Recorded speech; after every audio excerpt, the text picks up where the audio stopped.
Hi everybody. This episode is a wee bit shorter than usual, but I thought you might enjoy it. It's a longer version of a much shorter piece that I submitted for assessment at university, so why not? Right? It's always been noisy down by the River Aire. Today it's cars on a nearby main road, and children in the playground of Kyle Academy. But for centuries the river has been a hub of industry, with the Overmill a little way up the river, and the imposing, almost ethereal ruined structure of the Homeston lime kiln jutting out of the undergrowth, as though left over from an age of myth and magic. And if you consider turning limestone into slaked lime magic, then you would have been delighted to see it in its heyday, before nature began to reclaim the stone structure, and generations of kids using it as a drinking den saw the structure become just a wee bit sugly. Although it's just a husk now, run down over centuries by industrialisation elsewhere, it stands as a monument to Ayre's industrial heritage.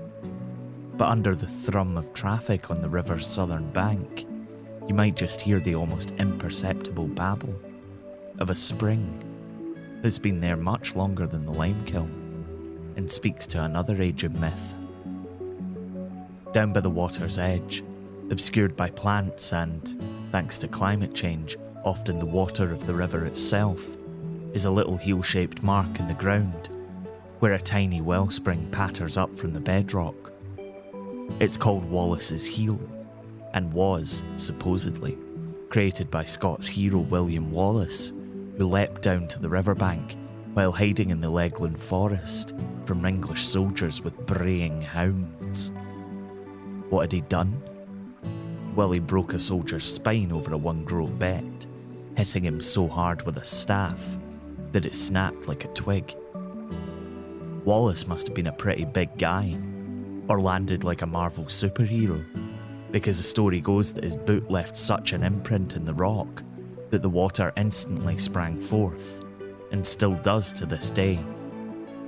He swam to the other side, eliminating his scent trail, and lived to fight another day. The lime kiln, affectionately known as the Castle in Ayre, is proof positive that even the most mundane objects can become attractions for visitors. The fact that it's so close to another one, a tiny spring in the rock, must have been really convenient for the Victorian Council, building a footpath for people to promenade along. The heel itself is really just a simple Petrosomatoglyph, a naturally occurring phenomenon in the rock, which makes it look like a part of an animal or human has created an imprint. These then take on cultural significance over time, as folktales grow up around them, and we kids learn that William Wallace once escaped from soldiers. Right there, on that very spot. There are hundreds of Petrosomatoglyphs all over the world, and more than a few of them are in Scotland. From the feet of St. Columba to those of King Constantine, and even in Shetland, a giant whose footprint is said to cure warts for some reason. But in 1745, a bonny prince came through the borders town of Kelso, marching in formation with his men, leading a beautiful brown horse on the road towards England. Charles William Stuart stayed in the town for a couple of days as he sent Jacobite envoys over the border to declare his intention to march south and take the throne. But the stay was full of bad omens. Well, there were two bad omens. First, one of the Camerons of Lochiel cut himself while unsheathing his sword, something that was considered incredibly bad luck by the Highlanders in the army. Secondly, Charlie's horse cast its shoe on Roxburgh Street in the middle of the town. Bad omen? Maybe. Embarrassing for Charlie as the people watched the young Chevalier come down the main street? Almost certainly.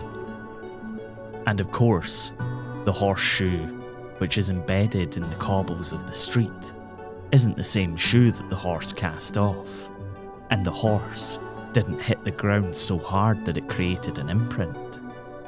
but it tells the people of Kelso and visitors who want to stand in the middle of a road outside a semi-chem and across from the co-op something about their history. The things that teach us about who we are don't have to be grand tales of heroes or ornate buildings with storied histories, or tartan, or shortbread. Sometimes it can be a horse losing its shoe, or a guy swimming across a river. You've been listening to an incredibly short episode of Scotland. It was written and produced by me, Michael Park, and is a production of Be Quiet Media. The music for every episode of Scotland is by our very own Bonnie Prince, Mitch Bain. You can check out more of his work at mitchbain.bequiet.media.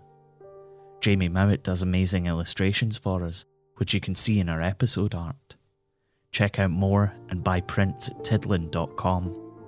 Scotland is supported by Chris Lingwood, Tony B, Mike McQuaid and listeners like you on Patreon. You can get loads more from us for as little as £3 a month at patreon.com/bequietmedia. You can find out more about the show and read transcripts on our website, scotlandpodcast.net, and we're on Twitter, Facebook and Instagram too. Find us by searching Scotland, a Scottish history podcast. Thanks for listening. Look after each other.